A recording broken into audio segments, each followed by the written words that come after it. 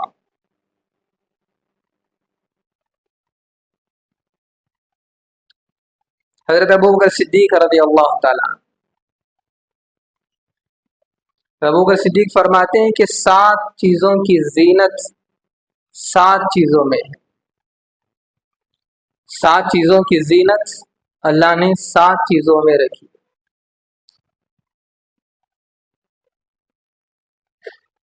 اگر کوئی بندہ ان کو کرے گا، ان اعمال کو، ان باتوں کو کرے گا، تو پھر اس کے اعمال میں زینت پیدا ہو، اعمال میں وہ معیار، وہ کوالٹی جو اللہ کو مطلوب ہے وہ پیدا ہو، وہ خوبصورتی پیدا ہو۔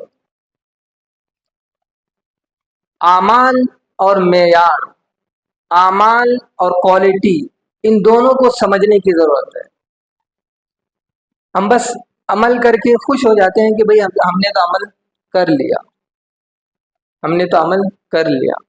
بعض دفعہ ایسا ہوتا ہے کہ انسان عمل تو کرتا ہے لیکن اس کے نتیجہ نہ آنے پر وہ پریشان ہوتا ہے کہ میں تو اعمال کر رہا ہوں لیکن اس کا نتیجہ کیوں نہیں آ رہا ہے۔ عمل تو وہ کر رہا ہے لیکن وہ عمل روح سے خالی ہوتا ہے، وہ عمل اس کی حقیقت سے خالی ہوتا ہے، اس کی وجہ سے اس کا اثر انسان پر ظاہر نہیں ہوتا۔ اس کو ایک مثال سے سمجھیں کہ ایک فرنیچر ہم نے تیار کروایا، لکڑی کا دروازہ تیار کروایا اور اس لکڑی کو بہت قیمت دے کر خریدا، بہت قیمت، اور اعلیٰ سے اعلیٰ کوالٹی کی لکڑی خریدی گئی۔ جب وہ فرنیچر بالکل تیار ہو گیا، وہ دروازہ بالکل تیار ہو گیا، اب دیکھنے کے لیے پہنچے تو وہ بس ایک بھدی سی لکڑی نظر آ رہی، ایک عام سی لکڑی نظر آ رہی ہے۔ تو پھر انسان وہاں سوچتا ہے کہ میں نے اتنی قیمت دے کر اس لکڑی کو خریدا تھا اور اس کی کوالٹی کو پرکھ کر میں نے دیکھا تھا، اور یہ بس ایک بھدی سی لکڑی مجھے نظر آ رہی ہے۔ اب اس کا دل اس فرنیچر، اس دروازے کو دیکھنے کے لیے تیار نہیں۔ اب جب فرنیچر بنانے والا اس صورتحال کو دیکھتا ہے تو وہ یہ کہتا ہے کہ جناب بس یہ تو ایک فرنیچر ہے، یہ لکڑی کا بس ایک دروازہ ہے، ابھی اس پر کام باقی ہے، ابھی اس پر کام باقی ہے، ابھی اس کی پالش ہونی ہے، اس کی فنیشنگ ہونی ہے، اس پر پھر ایک قسم کا تیل لگے گا، ایک قسم کا اس پر رنگ چڑھے گا، پھر اس کا معیار، اس کی کوالٹی الگ ہو۔ اب جب دیکھیں وہ فرنیچر بنانے والا اس کو پالش کرتا ہے، اس پر فنیشنگ کرتا ہے اور وہ ایک تیل اس پر ایک رنگ چڑھاتا ہے، تو پھر اب اس فرنیچر اور اس دروازے کی شکل و صورت ہی بدل جاتی، اور وہ اتنا خوبصورت نظر آتا ہے کہ ہر کسی کی نگاہ بس اسی پر ٹکی ہوئی ہوتی، وہ ہر کسی کی نگاہ کو اور توجہ کو اپنی طرف کھینچتا ہے۔ بالکل اعمال کا حال بھی یہی ہے، اعمال کا حال بھی یہی ہے۔ ہم اعمال تو کر رہے ہیں لیکن ان اعمال میں زینت دینی ہے، ان اعمال کو خوبصورت بنانا ہے، ان اعمال کو اعلیٰ کوالٹی اور اعلیٰ معیار تک پہنچانا ہے، پھر وہ عمل اللہ کے یہاں مقبول ہوگا۔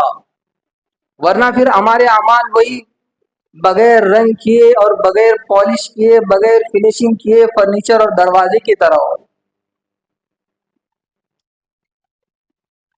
تو اعمال 7 چیزیں، 7 چیزوں کی زینت ہیں۔ تو پہلی چیز حضرت ابوبکر صدیق رضی اللہ تعالیٰ عنہ فرماتے ہیں کہ پہلی چیز نعمت کی زینت شکر گزاری ہے، نعمت کی زینت شکر گزاری۔ جب اللہ کسی بندے کو نعمت عطا کرے تو پھر اس بندے کو چاہیے کہ وہ اس نعمت پر خوب اللہ کا شکر ادا کرے، خوب اللہ کا شکر ادا کرے۔ ہمیں احساس نہیں ہے اور ہم نے کبھی غور فکر کرنے کی کوشش بھی نہیں کی کہ ہم ان گنت نعمتوں میں زندگی گزار رہے ہیں. ہم اللہ تعالیٰ کی ان گنت نعمتوں میں زندگی گزار رہے ہیں، لیکن کبھی ہمیں اس طرف توجہ ہماری نہیں گئی، کبھی ان نعمتوں پر شکر گزاری کا خیال پیدا نہیں ہوا، کبھی ان نعمتوں کی قدردانی ہمارے دلوں میں نہیں آئی. ان گنت نعمتوں میں ہم زندگی گزار رہے ہیں. ذرا ہم اپنے آپ پر غور کریں، اپنے آپ پر نگاہ ڈالیں کہ اللہ نے ہمیں بینائی دی، ورنہ ہم دیکھ نہیں سکتے تھے. اللہ نے گویائی ہمیں دی، ورنہ ہم گونگے تھے. اللہ نے سننے کی طاقت دی، ورنہ ہم بہرے تھے. اللہ نے ہمیں مال دیا، ورنہ ہم تو فقیر تھے. اللہ نے کھانے کے لیے 2 وقت ہی صحیح کھانے کا انتظام اللہ نے فرمایا، ورنہ اس کھانے کے لیے، اس بھوک کو مٹھانے کے لیے انسان کو نہ جانے کتنے در پھرنا پڑتا تھا، کبھی ان کے در، کبھی ان کے در، کبھی در بدر.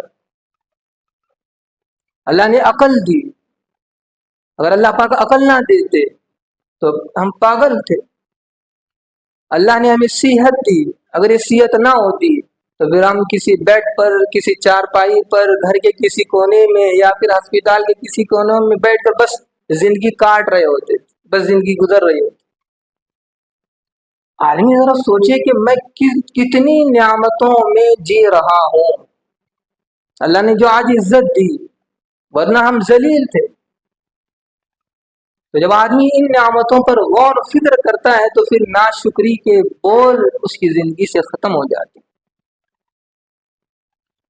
اللہ کا احسان کہ اللہ نے بغیر مانگے یہ ساری چیزیں عطا کی، بغیر مانگے اللہ نے یہ ساری چیزیں ہمیں عطا کی، تو پھر ہمیں کتنا اللہ کا شکر ادا کرنا چاہیے. لیکن انسان کی فطرت یہ ہے کہ انسان لینا تو جانتا ہے، دینا نہیں جانتا. انسان کو لینا یاد رہتا ہے، دینا انسان بھول جاتا ہے. انسان کی فطرت ہے. اور اللہ کی ذات ایسی عجیب و غریب ہے، ایسی شفیق ہے کہ اللہ پاک دیتے بھی ہیں اور معاف بھی کرتے ہیں، دیتے بھی ہیں اور درگزر بھی کرتے ہیں. انسان کی تمنا رہتی ہے کہ مجھے وہ نعمت ملے، مجھے وہ نعمت ملے، لیکن اللہ پاک جب نعمت دیتے ہیں تو پھر اس کی قدر و قیمت نہیں رہتی، اور اس کی شکر گزاری نہیں ہوتی، اس کی قدردانی نہیں ہوتی. یا یہ انسان یوں سمجھتا ہے کہ شکر کرنا ایک بہت بڑا مشکل کام ہے. اللہ نے قرآن مجید میں یہ بات سمجھائی، وَقَلِيلٌ مِّنْ عِبَادِيَ الشَّكُورُ، کہ میرے بندوں میں بھی بہت کم بندے میری نعمتوں کی شکر گزاری کریں گے. بہت کم بندے میری نعمتوں کو یاد کر کے میرا شکر گزار بندے بنیں گے، بہت کم ہوں. وَقَلِيلٌ مِّنْ عِبَادِيَ الشَّكُورُ. بلکہ شیطان نے بھی اللہ سے یہ بات کہی تھی کہ اللہ یہ تیرے بندے تجھ سے لے کر تجھے بھول جائیں گے، تیرا کھا کر تیرے باغی ہو جائیں گے، تیرا پہن کر تجھے بھول جائیں گے. وَلَا تَجِدُ أَكْثَرَهُم مِّنَ الشَّاكِرِينَ. شیطان نے یہ بات کہی تھی کہ اللہ یہ تیرے بندے تجھ سے لے کر تجھے بھول جائیں گے، تیری نعمتوں کو خوب استعمال کریں گے لیکن کبھی قدردانی نہیں کریں گے. تو آدمی کو چاہیے، ہمیں چاہیے کہ ہم ان کم بندوں میں ہمارا نام بھی شامل ہے. اللہ نے خود کہا ہے کہ شکر کرنے والے بہت کم بندے ہوں گے، بہت کم بندے ہوں گے. تو اگر ہمیں چاہیے کہ ہم اپنی خوش نصیبی سمجھیں کہ ہم اللہ کے اتنا شکر گزاریں، اتنا شکر گزاریں اس کی نعمتوں پر کہ ہم ان کم بندوں میں ہمارا نام بھی شامل ہو.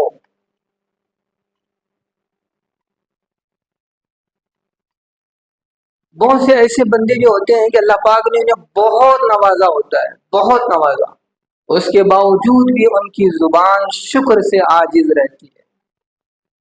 ایک چھوٹا سا انسان اگر کوئی اسے کوئی چیز لا کر دے تو اس کی قیمت ادا کرتا ہے. وہ سمجھتا ہے کہ بھائی اس نے یہ چیز دی ہے تو میری ذمہ داری ہے کہ میں اس کو واپس لوٹاؤں، اس کی رقم لوٹاؤں.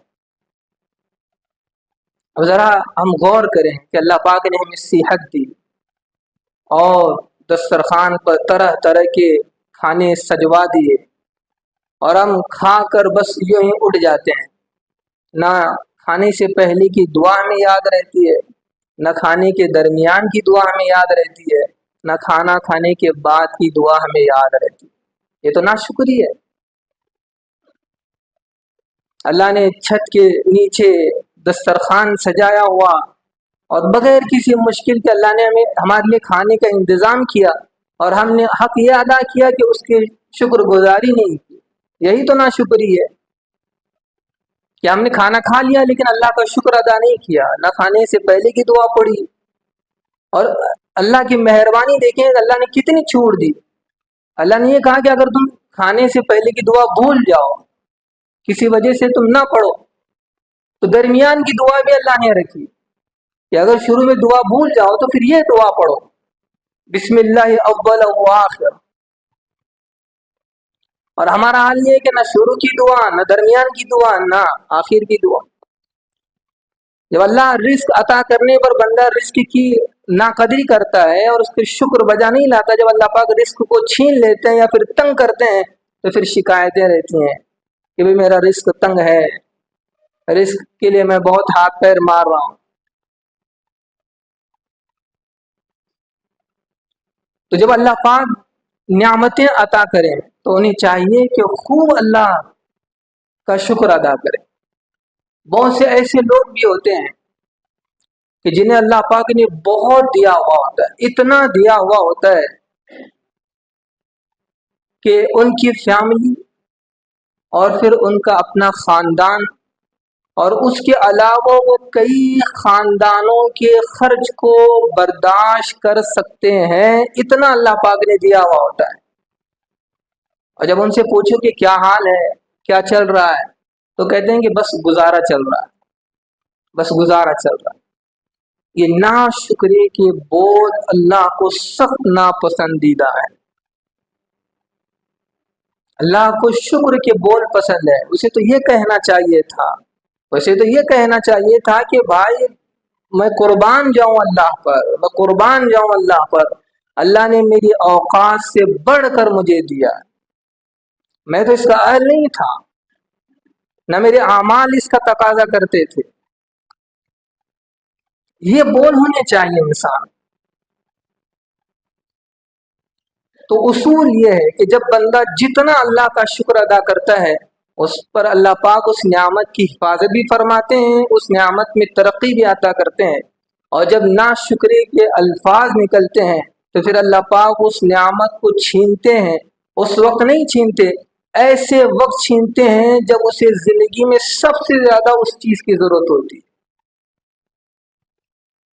اب اندازہ لگائیں، ہم اپنی زندگی کا جائزہ لیں کہ کتنی دفعہ ایسا ہوا کہ اللہ پاک نے کوئی نعمت ہمیں عطا کی اور ہم نے اس کا شکر ادا نہیں کیا، اس کی ناقدری کی، اور اللہ پاک نے وہ نعمت چھین دی. اب جب اس چیز کی ضرورت پڑی، اس چیز کی، اس نعمت کی، تو وہ چیز ہمارے پاس نہیں ہے. تو اس کا مطلب یہ تھا کہ اللہ نے وہ چیز ہمیں عطا کی تھی، ہم نے اس کی شکر گزاری نہیں کی، اس کی ناقدری کی، اور جس وقت وہ نعمت کی ضرورت تھی اللہ پاک نے اس کو اپنے پاس واپس لے لی.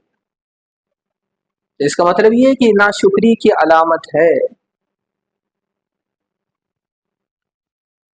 اصول تو یہ ہے کہ جب بندہ اللہ کی نعمتوں پر شکر گزاری کرتا ہے، اللہ دیتے ہیں اور اتنا دیتے ہیں کہ آدمی حیران رہ جاتا ہے. ایک بہت بڑے بزرگ گزرے ہیں، ابن عطا اسکندری رحمہ اللہ، مصر کے رہنے والے تھے. ایک کتاب آپ کی بہت مشہور ہے الحکم کے نام سے. وہ کہتے ہیں من لم یشکر النعمت، جب کوئی بندہ کسی نعمت کی ناقدری کرتا ہے، کسی نعمت کی اس کا شکر ادا نہیں کرتا، تو گویا وہ اس نعمت کو اللہ کے سپرد کر رہا ہے. اللہ نے کسی کو صحت دی، تندرستی دی، بازوؤں میں طاقت دی، اب وہ نہ اس صحت کا شکر گزار بن رہا ہے کہ اللہ آپ نے مجھے صحت عطا کی، آپ کا بہت شکر ہے، آپ نے طاقت و قوت مجھے عطا کی، اور نہ اس نعمت کی قدردانی کر رہا ہے، بلکہ اس صحت، اس تندرستی اور اس توانائی کو غلط کاموں میں لگا رہا ہے، تو گویا وہ اللہ سے یوں کہہ رہا ہے کہ اللہ پاک آپ نے بلا وجہ مجھے تندرستی دی ہے، بلا وجہ آپ نے مجھے صحت دی ہے، بلا وجہ مجھے آپ نے طاقت و قوت دی ہے۔ اللہ پاک کسی کو مال عطا کرے اور وہ اس مال پر اللہ کا شکر گزار نہیں ہوتا اور اس مال کی ناقدری کرتا ہے، اس مال کے حق کو ادا نہیں کرتا، تو گویا وہ یوں کہہ رہا ہے کہ اللہ آپ نے مجھے بلا وجہ یہ مال دیا ہے، مجھے تو اس مال کی ضرورت نہیں تھی۔ تو آپ سوچیں کہ زندگی میں کتنی نعمتیں اللہ پاک نے ہمیں دی ہیں، اور اگر ہم نے اس کا شکر ادا نہیں کیا تو گویا ہم یوں کہہ رہے ہیں کہ اللہ بلا وجہ آپ نے ہمیں یہ نعمتیں دی ہیں، بلا وجہ آپ نے یہ نعمتیں ہمیں دی، ہمیں اس کی کوئی ضرورت نہیں۔ تو بہرحال بات چلی تھی اعمال پر کہ اللہ پاک اعمال کی کوالٹی کو دیکھتے ہیں، اعمال کے معیار کو دیکھتے ہیں۔ جس طرح ہم کوئی معمولی چیز بھی اگر کوئی خریدنا چاہتے ہیں تو آدمی اس چیز کی کوالٹی کو پرکھتا ہے، اس چیز کے معیار کو پرکھتا ہے، اب وہ چاہے اس کی قیمت کتنی بھی ہو وہ اس کو دے کر خریدنا پسند کرتا ہے۔ تو اسی طرح بالکل اللہ پاک ہمارے اعمال کو پرکھیں گے، ہمارے اعمال کے معیار کو پرکھیں گے۔ اللہ تعالیٰ نے جو اپنی رضامندی، اپنی خوشنودی، اپنی محبت، اپنا پیار، اپنا قربت اور اپنی جنت دینے کا وعدہ ہمارے اپنے اعمال کے بدلے اللہ نے کیا ہے، تو پھر اللہ پاک ہمارے اعمال کو دیکھیں گے۔ اگر اعمال میں وہ معیار ہے، وہ کوالٹی ہے، تو پھر اللہ کہیں گے کہ میرے بندو پھر میری جنت تمہاری منتظر ہے، میری محبت تمہاری منتظر ہے، میرا پیار تمہارا انتظار کر رہا ہے، میرا قرب تمہارا انتظار کر رہا ہے۔ تو ہمیں چاہیے کہ ہم اعمال میں معیار اور کوالٹی پیدا کریں۔ اب اعمال میں معیار اور کوالٹی کیسے پیدا کی جا سکتی ہے، اس کے کیا طریقے ہیں، اس کی کیا رہنمائیاں ہیں، یہ ہر مسلمان کو جاننا چاہیے۔ انشاءاللہ اس پر آئندہ جمعہ گفتگو ہوگی۔ اللہ تعالیٰ سے دعا ہے کہ اللہ تعالیٰ ہمیں اعمال، نیک صالح اعمال کرنے کے اللہ ہمیں توفیق عطا فرمائے، شکر گزار والی زندگی اللہ پاک ہمیں عطا فرمائے، اعمال میں خلوص اور نیت اللہ پاک ہمیں عطا فرمائے۔ وآخر دعوانا الحمدللہ۔ Thank you for watching. If you found this video helpful, please like, share it with others, and subscribe to our YouTube channel for more insightful Islamic content.